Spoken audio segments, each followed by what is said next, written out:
listen to me when I am talking to you? This is my seat and you are getting up right now. Ma'am, that is enough. Step back. If the seat you paid for was already taken, and everyone around you silently agreed it wasn't yours to begin with. The question hung in the air long before Ethan Walker ever stepped onto that plane. Phoenix Sky Harbor Airport breathed like a living thing. Rolling suitcases rattled across polished floors. Voices overlapped. Announcements cracked through the speakers with that familiar, tired authority. Somewhere, a child cried.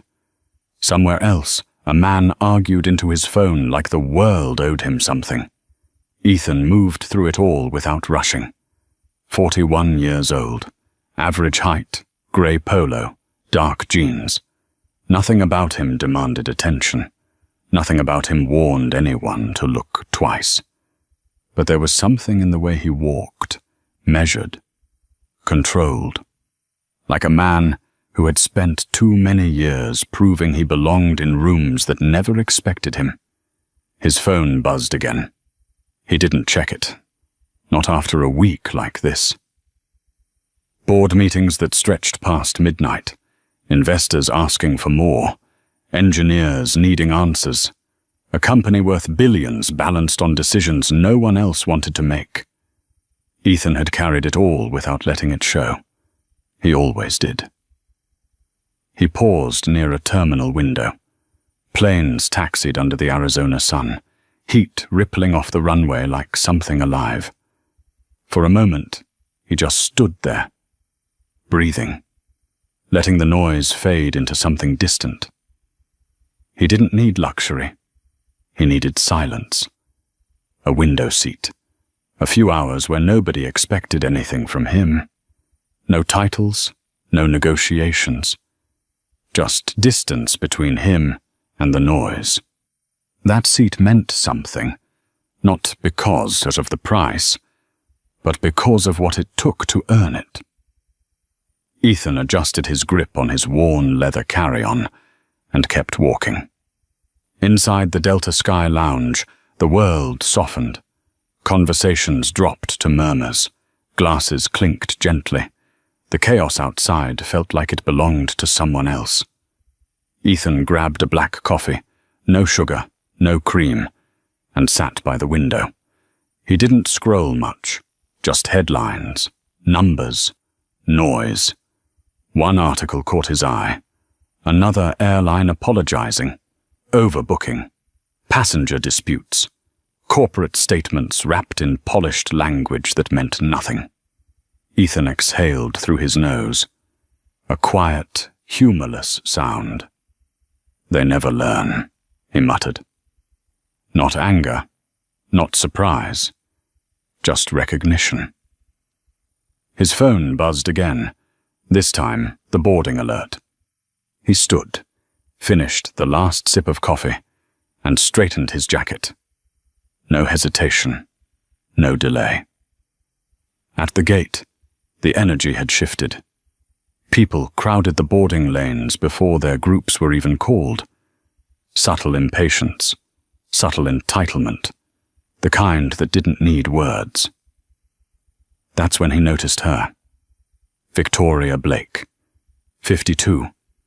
Blonde hair cut sharp at the shoulders, cream blazer, pearl earrings that caught the overhead light just enough to be noticed. She stood near the priority line, one heel tapping against the floor in tight, controlled irritation. Her eyes moved constantly, scanning, measuring, judging. The kind of woman who didn't wait, the kind of woman who expected the world to move around her. Ethan glanced once, then looked away. He'd seen her before. Not her, exactly, but her type. When first class was called, Ethan stepped forward. Calm, unbothered.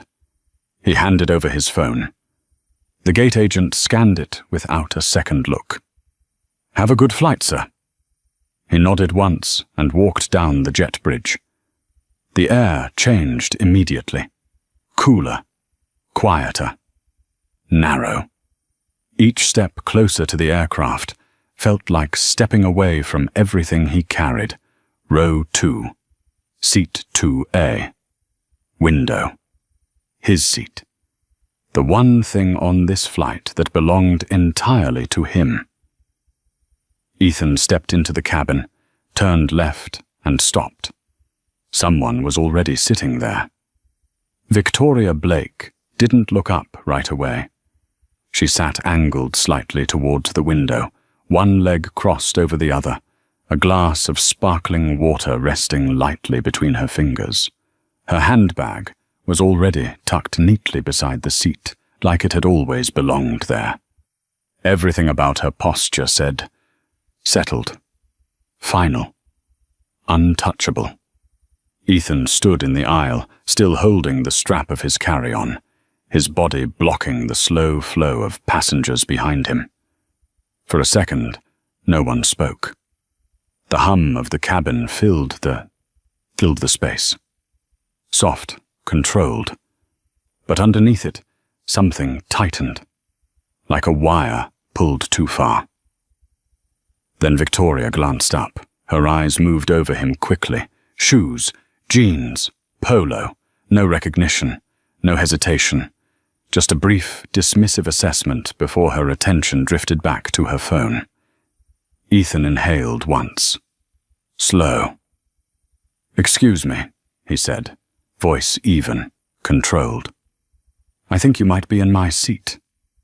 Victoria didn't move, didn't even blink. "I'm in 2A, she replied, her tone smooth, practiced, the kind of voice that ended conversations before they began. Ethan tilted his head slightly, not reacting, not escalating. "Right. And my boarding pass says the same. You might want to double-check yours." A flicker crossed her face. Not doubt, annoyance. She lifted her phone with a small, precise motion, holding it just high enough for him to see. "It says 2A.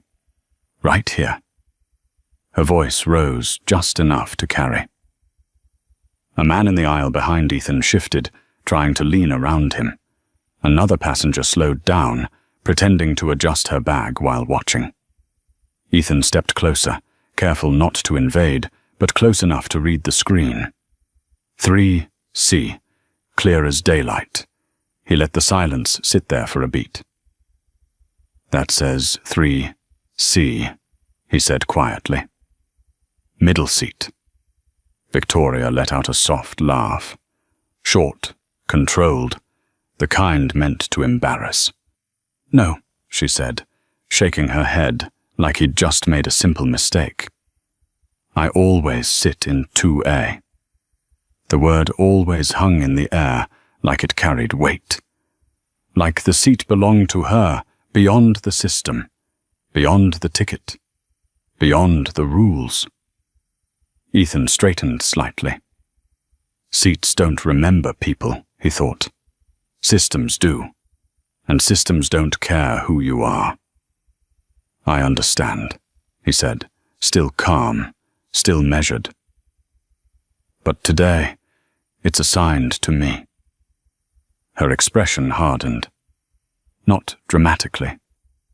Just enough. A tightening around the mouth, a slight narrowing of the eyes. "Then maybe they made a mistake," she replied, lowering her phone, her tone cooling. "It happens." Behind Ethan, the pressure in the aisle built. A suitcase wheel bumped lightly into his ankle. Someone sighed. Quiet, but intentional. Time was becoming a factor. Victoria shifted in the seat, settling deeper, as if physically anchoring herself there. Her elbow rested on the armrest like a claim. "Well," she added, glancing past him now, as if already done with the conversation, "you can take 3C. It's still first class. Problem solved." That did it. A ripple moved through the nearby rows. Not loud, not obvious, but enough. A man across the aisle raised his eyebrows. A woman 2 rows back leaned forward slightly, lips parting like she wanted to say something but didn't. Ethan didn't move, didn't raise his voice. But something in him shifted. Not anger. Something older than that. He thought of boardrooms where he'd been mistaken for support staff, of meetings where his ideas were ignored until someone else repeated them louder, of moments where belonging wasn't given, it had to be taken. This wasn't about a seat. It never was. He placed his carry-on gently on the floor beside him, freeing his hands. "With all due respect," he said, voice firmer now, lower, controlled, "I paid for this seat. 2A. I'm not moving." Victoria's eyes snapped back to him. Sharp now, evaluating again, as if seeing him for the first time, but still not really seeing him. The cabin felt tighter, closer, like the air itself was waiting, and then footsteps approached, measured, quick, authority wrapped in a uniform. Is there a problem here? The flight attendant stepped into the narrow space beside them, her smile already in place, polished and automatic. Jessica Miller, early 30s, hair pulled tight into a neat bun. Uniform pressed sharp enough to cut tension. Her eyes moved quickly between Ethan and Victoria, calculating before she even spoke. "Is there a problem here?" she repeated, tone light, but her gaze lingered a fraction longer on Ethan. Victoria exhaled like she had been waiting for this moment. "Yes," she said, turning slightly toward Jessica, her voice shifting into something softer, almost inconvenienced. "There seems to be some confusion about the seating. I'm in 2A, and he's insisting otherwise." Jessica nodded slowly, already angling her body toward Victoria, subtly aligning herself. "All right, ma'am, let me take a look," she said, extending her hand. Victoria handed over her phone with a small, controlled sigh, like this entire situation was beneath her. Jessica glanced down. Just a second too long. Her smile didn't fade, but something behind it hesitated. Ethan saw it. That flicker. Recognition. 3C. Clear. Undeniable. Jessica knew. Of course she knew. But instead of correcting it immediately, she shifted her weight slightly, her eyes lifting back up, scanning Ethan again. The jeans, the polo, the absence of anything that signaled status in a world that quietly depended on it. "Well," she began carefully, handing the phone back to Victoria, "it does look like your assigned seat is 3C. A pause. A breath. The moment where things should have ended. But they didn't. Victoria didn't move. Didn't even glance at her phone again. "That must be wrong," she said flatly. "I always sit here." Jessica's smile tightened, but she didn't push. "I understand, ma'am," she replied, her tone still soft, still accommodating. "Sometimes the system can—" "Exactly," Victoria cut in smoothly. "It's a system error." The word error landed like a convenient excuse. Jessica turned then, finally addressing Ethan directly. "Sir," she said, her voice shifting just slightly, losing some of that warmth, "would you mind showing me your boarding pass?" Ethan held her gaze for a second before reaching into his pocket. He already knew. This wasn't about verification. This was about justification. He handed over his phone without a word. Jessica scanned it. 2A. No mistake, no ambiguity. Her jaw tightened almost imperceptibly. For a split second, everything was clear. Right. Wrong. Simple. And then, She chose. "Okay," Jessica said, handing the phone back, her voice measured, careful.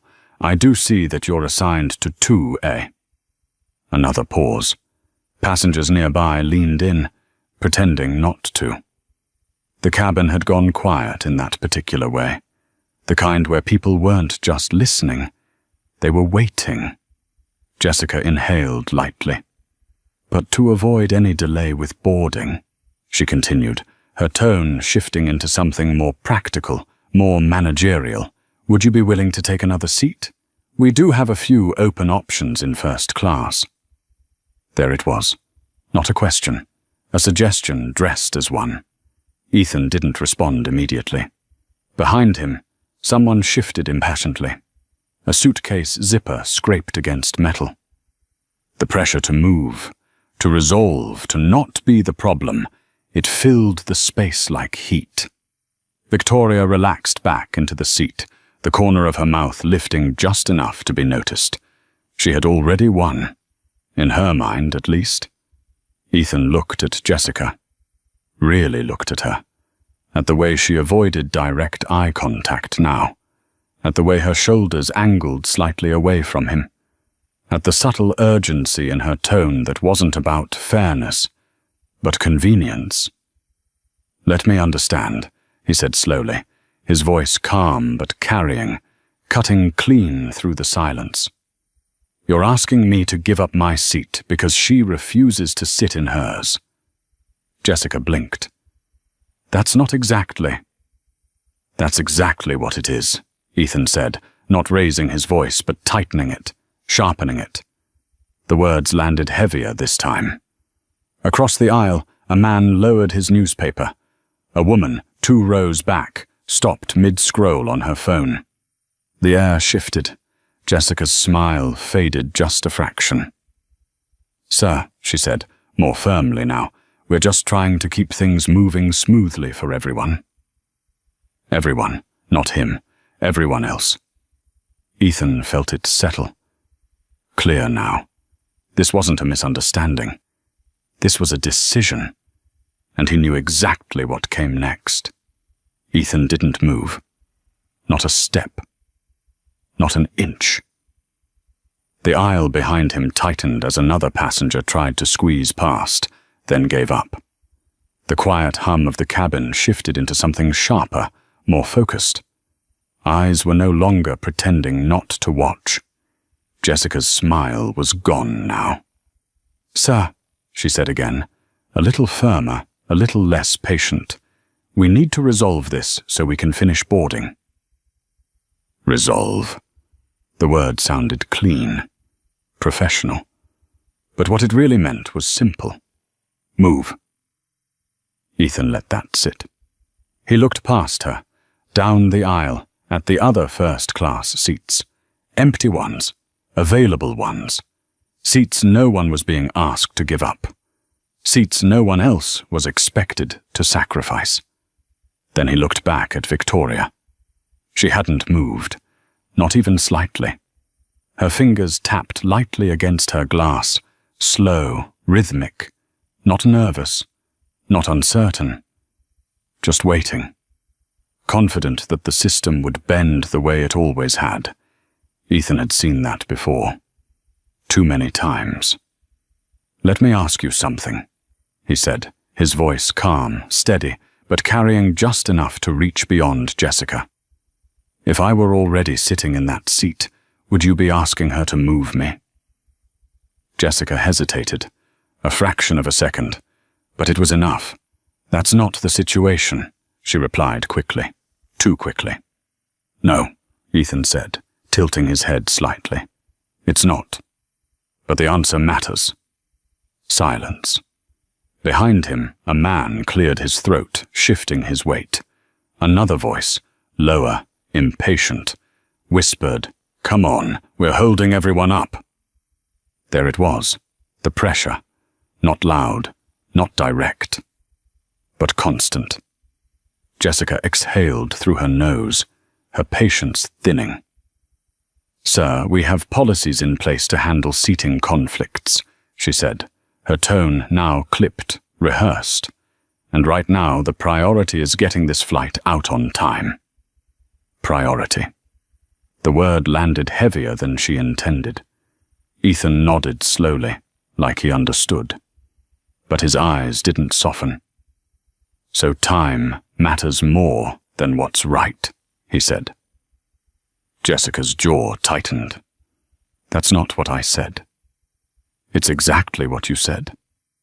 Victoria shifted in her seat, finally turning fully toward them, her expression sharpening. This is ridiculous, she said, louder now, no longer pretending to be polite. I have somewhere to be. I don't have time for this back and forth. Her voice cut through the cabin, drawing more attention. A few heads turned fully now. No more pretending. This is first class, she continued, her tone rising just enough to carry authority. We're supposed to be treated like it. We. Not him. Never him. Ethan felt the weight of that word settle. Jessica seized the moment. Sir, she said, stepping slightly closer, lowering her voice like she was offering something reasonable, something fair. I can move you to another seat, maybe even offer a complimentary upgrade on a future flight. We just need your cooperation right now. There it was again. Not fairness, compensation, as if the seat wasn't his, as if this was a favor. Ethan looked down briefly at his hands. Steady. Always steady. He thought about the contracts waiting for him, the meetings, the people who depended on him showing up exactly as he was, unshaken, precise. Then he looked back up. No, he said. One word, flat, final. Jessica blinked. I'm not moving, Ethan continued, his voice low but unmistakable. That's my seat. I paid for it. I chose it. And I'm sitting in it. The cabin went still. Not quiet. Still. Like something had shifted beneath the surface. Victoria's lips pressed into a thin line. Jessica straightened, the last layer of politeness peeling away. Sir, she said, her tone now formal, distant. If you refuse to comply with crew instructions, we may have to escalate this. Escalate. Another clean word. But everyone knew what it meant. Removal. Security. Consequences. Ethan didn't react, didn't flinch. He just held her gaze. Then do what you need to do, he said. The words landed like a weight in the aisle. Heavy. Unmovable. Jessica stared at him for a second longer, searching for hesitation, for doubt, for anything she could use to push this back under control. She didn't find it. Behind her, Victoria let out a quiet, satisfied exhale. And that was the moment it crossed the line. Not a misunderstanding anymore. Not a delay. A decision had been made. And now it was going to cost someone. Jessica didn't argue again. She stepped back. Not retreating. Resetting. Her hand moved to the interphone near the galley, fingers pressing buttons with controlled precision. Her face had changed. The softness was gone. What remained was procedure, distance, authority without warmth. Captain, we have a situation in first class, she said quietly, but not quietly enough. The word situation traveled. It moved through the cabin like a ripple. Subtle but sharp. Heads turned. Conversations stopped mid-sentence. Phones tilted just enough to capture better angles without being obvious. Ethan stood exactly where he was. Still. Unmoved. Victoria shifted slightly in the seat, crossing her legs again, reclaiming her posture. Her eyes no longer avoided him. Now she watched openly, measuring, waiting for the system to correct what she believed was an inconvenience. Across the aisle, a man in his 60s lowered his reading glasses, studying Ethan with quiet curiosity. A woman 2 rows back leaned toward her husband, whispering something that ended with a small shake of her head. Not sympathy, uncertainty. Jessica stepped away from the interphone and returned, her expression locked in place.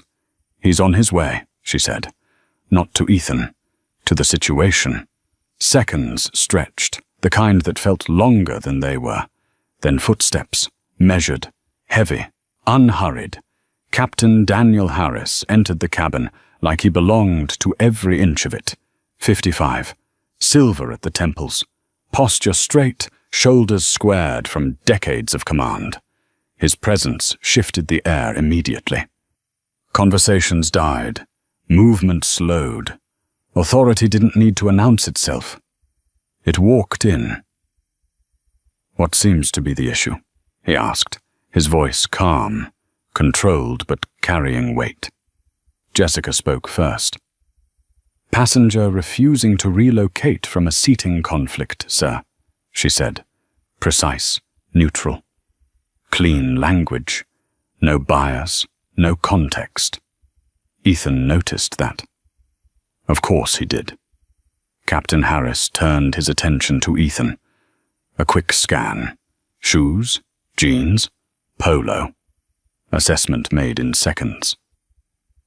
"Sir," he said, stepping closer. "I understand there's been some confusion. We need you to cooperate with the crew so we can depart on time." Need, not ask, not request. Ethan met his eyes. "No confusion," he said. "That's my seat." A beat. Captain Harris shifted his weight slightly, glancing toward Jessica, then Victoria. Victoria leaned forward just enough to enter the exchange. "I've already explained," she said smoothly. "There's been a mix-up. I always sit here." Captain Harris nodded once. Not agreement, acknowledgement. But it was enough. He turned back to Ethan. "Sir, we can accommodate you elsewhere in first class," he said. "There's no need to hold up the entire flight over a single seat." There it was again, minimizing, reducing, as if the principle didn't matter, as if the seat was interchangeable. Ethan felt something tighten in his chest, not anger, clarity. "Then move her," he said. The words were simple, direct, and they landed harder than anything before. Jessica inhaled sharply. Victoria's expression snapped, just for a fraction of a second. Captain Harris didn't react immediately. He studied Ethan, longer this time, as if recalculating. "Sir," he said finally, his tone dropping a degree colder. "I'm giving you a reasonable solution. Take it." Ethan didn't look away. "I already have one," he replied. "It's right there." He nodded toward the seat. 2A. The space between them tightened, the kind of silence that presses against your ears. Behind them, someone shifted again. A phone lifted higher, a quiet click as a video started recording. Jessica noticed. Of course she did. Her eyes flicked briefly toward the movement, then back. Too late. The moment had already crossed into something else. Captain Harris exhaled slowly. Patience thinning. "Sir," he said, voice firm now, unmistakable, "if you continue to refuse crew instructions, we will have no choice but to involve airport security." There it was. Not implied anymore. Spoken. Clear. Heavy. The word security didn't just land. It echoed. Across rows, across faces, across assumptions. Ethan felt it. Not the threat, The familiarity. He had been here before. Different room, different people. Same pattern, same decision waiting to be made. He adjusted his stance slightly, grounded, unshaken. And when he spoke, his voice was lower than before, quieter, but somehow stronger. Then call them. No one expected him to say that. Not like that. Not without hesitation. The words didn't sound defiant. They didn't sound emotional. They sounded certain. And that was what made them dangerous. Captain Harris held his gaze for a second longer, as if waiting for the crack. The shift. The moment where Ethan would reconsider, soften, step back into something easier to manage. It didn't come. Jessica's fingers tightened around the tablet in her hand. She glanced at the captain, a silent question passing between them. This had gone further than planned, further than convenient. Victoria leaned back, slowly, her lips curling into something close to satisfaction. Not a smile, something colder, the kind of expression that comes from being right too many times in a row. Unbelievable, she muttered, loud enough for the surrounding rows to hear, holding up an entire flight over a seat. A few quiet nods followed. Not loud, not unified, but enough. A man across the aisle shifted in his seat, crossing his arms. "It's not worth it," he said under his breath. Not to Ethan, not to anyone specifically, but loud enough to exist. The pressure built again. Subtle. Relentless. Captain Harris straightened. "Jessica," he said, not looking away from Ethan, "go ahead and contact ground." That was it. The line crossed. No more discussion. Jessica nodded once and turned, already reaching for her radio. "Ground security. We need assistance at gate."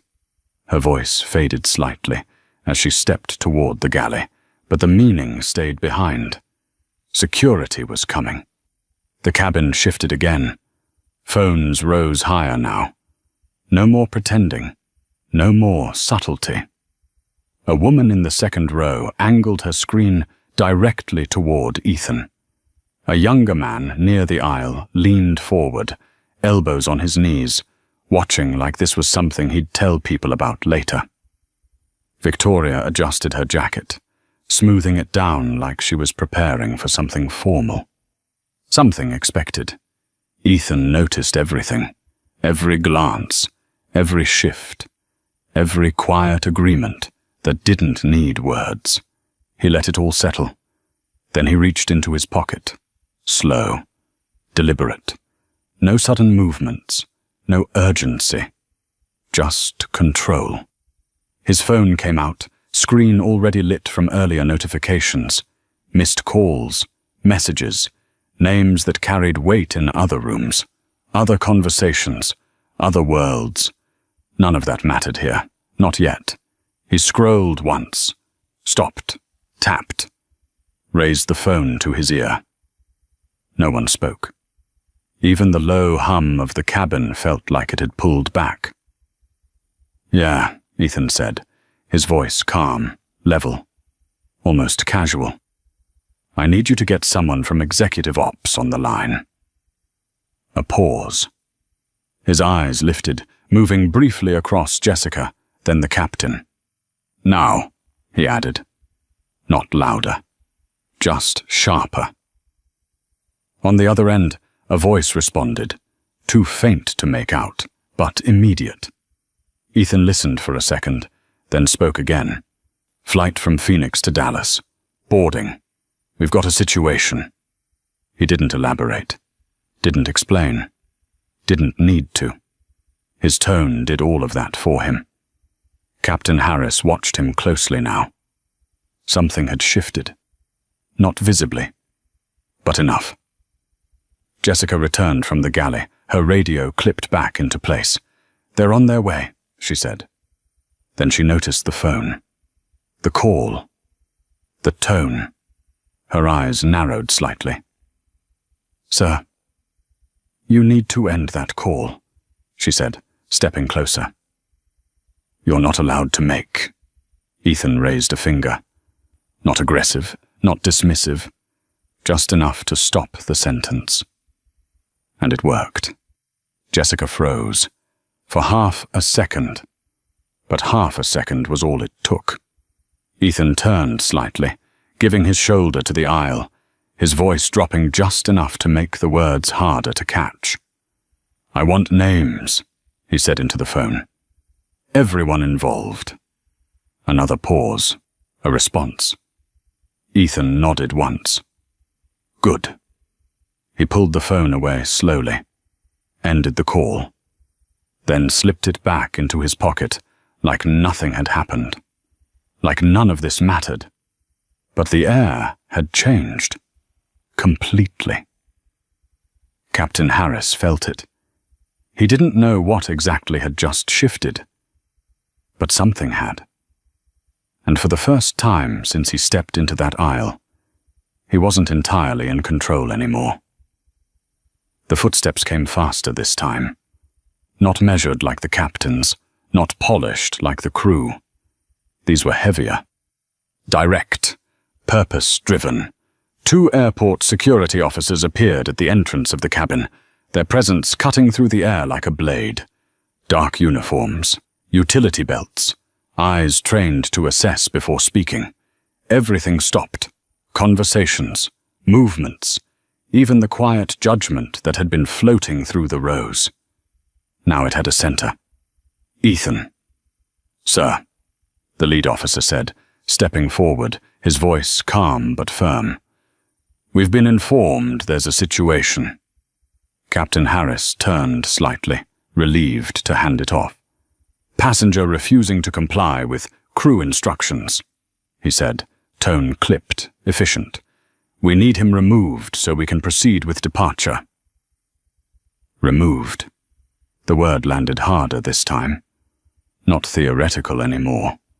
Real. The second officer shifted position slightly behind the first, creating a subtle barrier. Not aggressive, but deliberate, controlled space, controlled outcome. Ethan didn't move. He looked at them the same way he had looked at everyone else. Level, present, unshaken. "Can I see your boarding pass, sir?" the lead officer asked.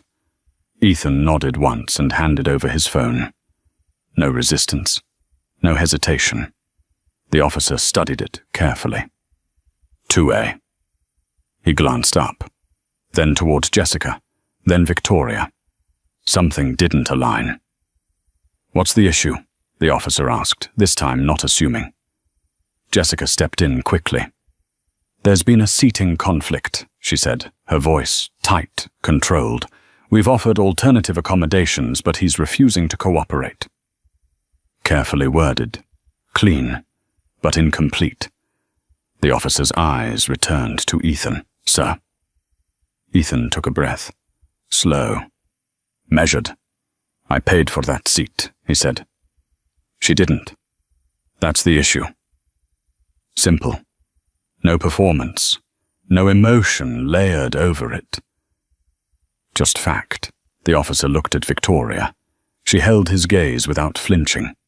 "There's clearly been a mistake," she said, her tone confident, practiced. "I've been seated here the entire time. I'm not moving because someone else thinks they belong here." Think. The word hung there, subtle, sharp. The officer shifted slightly, processing. Behind him, more phones were up now. No hiding, no pretending. A quiet digital audience building in real time. Captain Harris stepped forward again, impatience creeping into his voice. "Officer, we don't have time for a full investigation," he said. "We need this resolved immediately." Immediate. Fast, clean. The officer didn't respond right away. Instead, he looked back down at the boarding pass, then at Ethan, then at the seat. 2A, occupied. But not by the name on the screen. He exhaled slowly.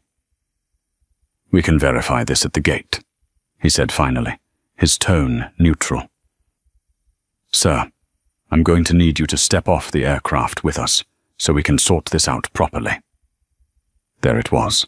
Not force, not yet. But direction. Move. Ethan didn't answer immediately. The cabin held its breath. Victoria relaxed slightly, the tension leaving her shoulders. This was the part she understood, the system correcting itself. Ethan looked at the officer, then at the aisle, then back at the seat. 2A. He thought about everything that had led here. Not just today. Years. Rooms. Moments where walking away had been the easier option, the safer one, the expected one. His jaw tightened just slightly. Then he reached down and picked up his carry-on. Slow. Controlled. The movement sent a ripple through the cabin. A shift, some relief, some disappointment, some quiet confirmation of what people already believed. He stepped forward. The officers gave him space, not escorting, not touching, but guiding. As Ethan moved into the aisle, he paused. Just for a second. He turned his head slightly. Not toward the officers, not toward the captain, toward Victoria. Their eyes met. For the first time, there was something different in his. Not anger, not defeat. Something colder. Something certain. "You're sitting in the wrong seat," he said quietly. Not a warning, not a threat, a statement. Then he turned and walked. The cabin door closed behind him with a dull, final sound. The noise of the aircraft faded, replaced by the open hum of the terminal. Brighter, louder, less controlled. But somehow, it felt quieter than what he had just left behind. Ethan stepped onto the jet bridge without looking back. The officers walked beside him, not close enough to touch, not far enough to ignore. Professional distance, controlled presence. "You're not under arrest," the lead officer said, almost out of habit. "We just need to verify a few things." Ethan nodded once. "I understand." His voice hadn't changed, still level, still calm. Inside the terminal, a small crowd had already formed. Passengers from earlier boarding, airport staff, a few people holding phones a little too high, pretending not to record. News traveled fast, faster when it felt unfair. "Is that him?" someone whispered. "The guy from first class?" "Yeah, they made him leave." The words drifted, low but clear. Ethan heard them. He didn't react. The officers guided him toward a quieter corner near the gate desk. A supervisor was already there. Mid-40s, navy blazer, name tag slightly tilted. Karen Doyle. She looked up as they approached, her expression already set in that careful corporate neutrality. "What's going on?" she asked. The officer handed over the phone. "Seat dispute," he said. "Boarding pass shows first class, seat 2A. Passenger was asked to move. He refused." Karen took the phone. Her eyes scanned the screen. 2A. Her fingers paused. Just for a second. Then she looked up at Ethan. "Sir," she said, her tone measured, rehearsed. "There seems to be a discrepancy between your boarding pass and what the crew is reporting." Discrepancy. Another clean word. Ethan almost smiled. Almost. "There's no discrepancy," he said. "There's a decision." Karen held his gaze. Professional, controlled. But something in her eyes shifted. Not doubt. Awareness. "Let's verify this through the system," she said quickly, turning toward the gate computer. Her fingers moved across the keyboard, pulling up the flight manifest. Names populated the screen. Rows, seats, assignments. Her eyes scanned. Stopped. 2A. Ethan Walker. She blinked once, then leaned closer, checked again. Same result. No error, no overlap, no confusion. Behind her, the officers exchanged a brief glance. They saw it too. Karen straightened slowly. The neutrality in her posture cracked just slightly. "Sir," she said, turning back to Ethan, her voice lower now, "it does appear that you are assigned to seat 2A. Appear. Still careful, still guarded. Ethan didn't respond. He didn't need to. Karen exhaled quietly, then reached for the phone on the desk. "Get me the captain," she said. Not a request, a directive. Seconds passed. The line connected.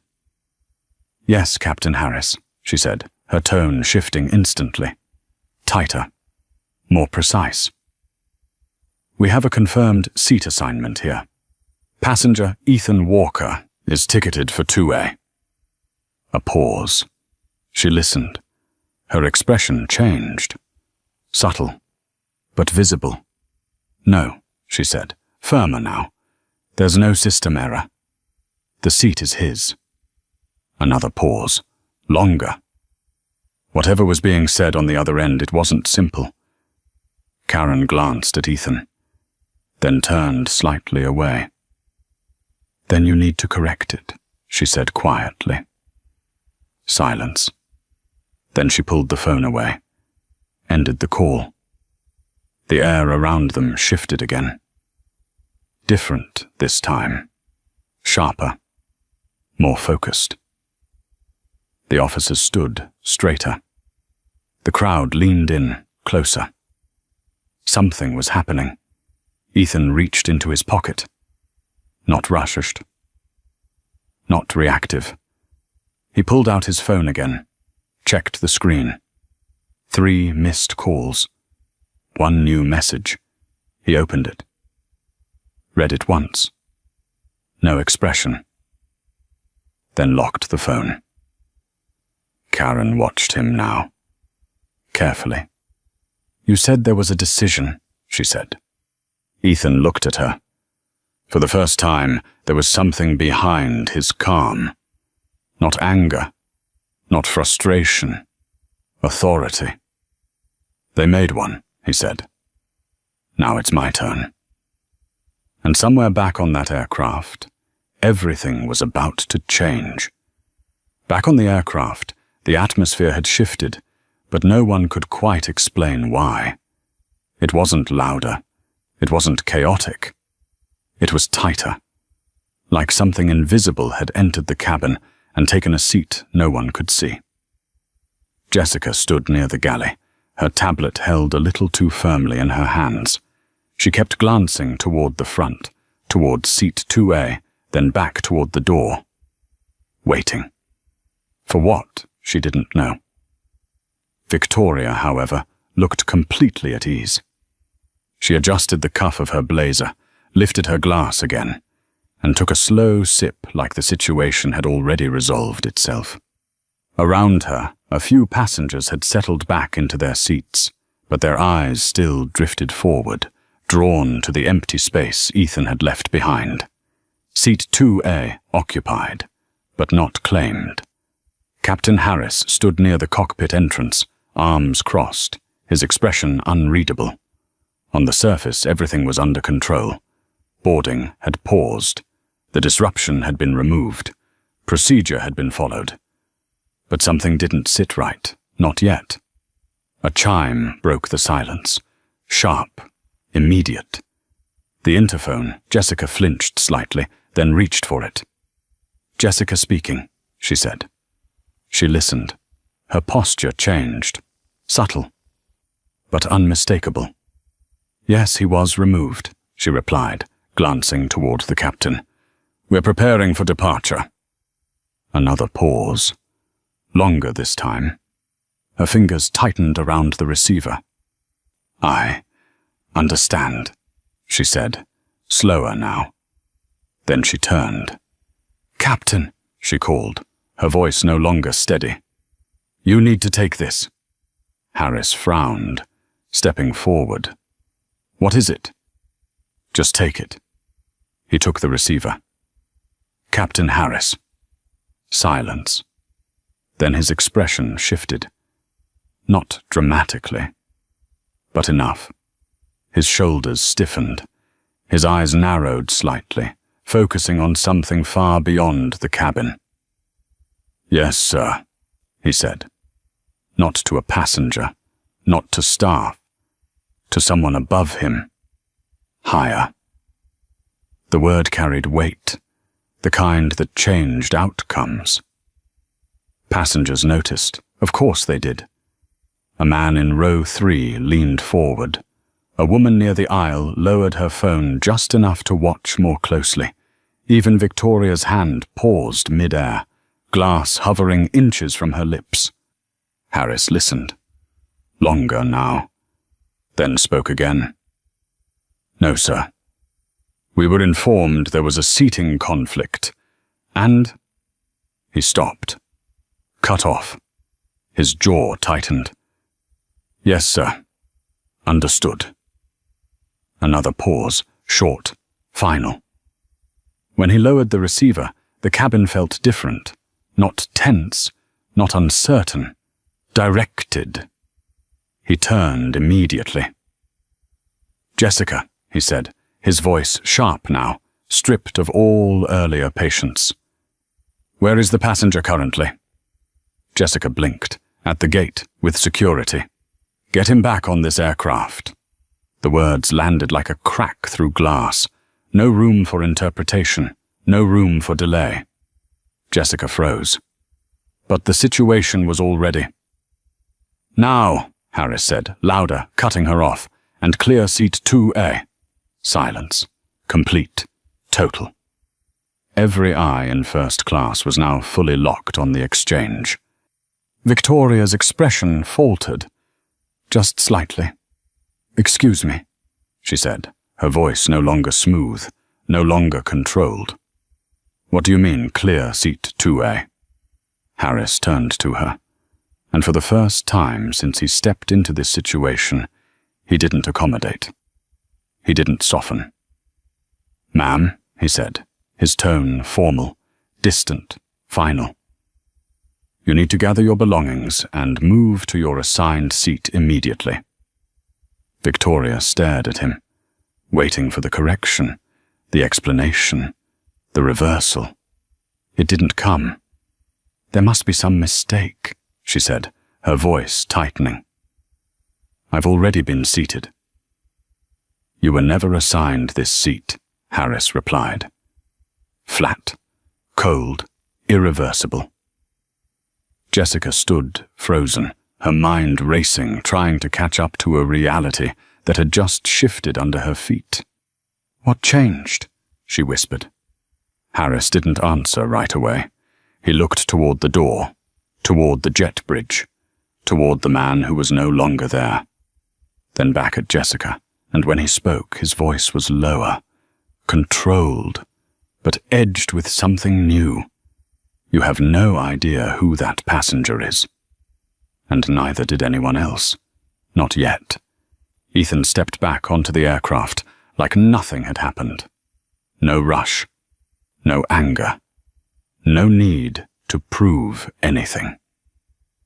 The cabin felt different now. Quieter, but heavier. Every set of eyes that had once dismissed him now followed him without blinking. Phones were still raised, but no one tried to hide it anymore. This wasn't curiosity now. It was recognition. Jessica stood frozen near the aisle, her tablet lowered, her posture no longer controlled. The confidence she wore earlier had slipped, replaced by something uncertain. Careful. Captain Harris waited just inside the cabin, his stance rigid, his expression tightened into something formal, respectful, too respectful. "Mr. Walker," he said as Ethan approached, his voice measured, stripped of all earlier authority. "I want to personally apologize for what happened." Ethan didn't stop walking, didn't acknowledge it. Not yet. He moved past him, down the aisle, each step steady, unhurried, like the moment belonged to him now, like it always had. Victoria was already out of the seat, standing, her composure fractured just enough to show through. Her bag clutched tighter than before, her shoulders no longer relaxed. She stepped aside as Ethan approached, her eyes searching his face for something. Recognition. Permission. Anything. She found nothing. Ethan stopped beside the seat. 2A. Exactly where it had always been. Exactly where it had always been. His. He placed his carry-on in the overhead compartment with a quiet, controlled motion, then turned and sat down. No ceremony. No statement. Just action. The cabin held its breath. Victoria lingered for a second longer, like she wanted to say something, to explain, to recover control. But there was nothing left to say. She turned and walked toward row 3. Seat 3, the seat that had always been hers. Jessica stepped forward again, slower this time, every movement calculated. "Mr. Walker," she said, her voice lower now. "Careful." "We sincerely apologize for the misunderstanding. If there's anything we can do to make this right." Ethan looked up. Just once. That was enough. Jessica stopped mid-sentence. Her words didn't disappear. They lost meaning. Captain Harris cleared his throat behind her.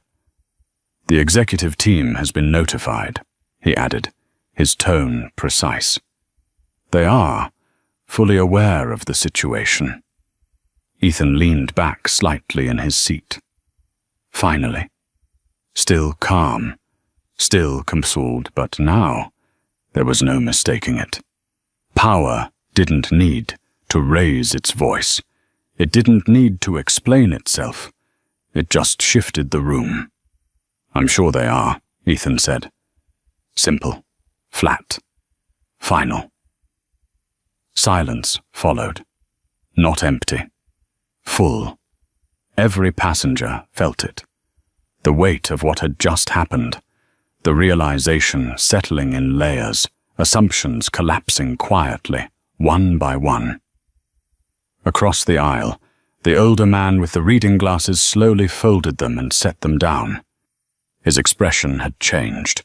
Not just surprise. Respect. The woman 2 rows back lowered her phone, her lips pressed together, eyes thoughtful now instead of curious. And Victoria. She sat rigid in her new seat, staring straight ahead, her earlier certainty gone. The space around her felt smaller somehow, tighter. Boarding resumed. But no one spoke. The plane didn't feel like the same place anymore. Jessica moved through the cabin again, offering drinks, adjusting bags, but her movements were different now. Slower, more aware. Every interaction measured, careful not to repeat the mistake that had just rewritten everything. Captain Harris returned to the cockpit without another word. Control had returned. But it wasn't his anymore. Ethan rested his arm against the window, eyes drifting toward the runway as the aircraft began to push back. The engines hummed to life, low and powerful, vibrating through the frame. For the first time since boarding, he allowed himself a breath, Not relief, not satisfaction, just stillness. Because this had never been about winning. It had been about not moving. Outside, the sun reflected off the wing, bright and unfiltered. Inside, the silence held. And somewhere between that moment and takeoff, everyone on that plane understood something they wouldn't forget. Not everything that looks ordinary is powerless, and not everyone who stays calm is someone you can move. If this story stayed with you, take a second to like and subscribe for more stories that matter, and drop 3 words in the comments. Know your worth.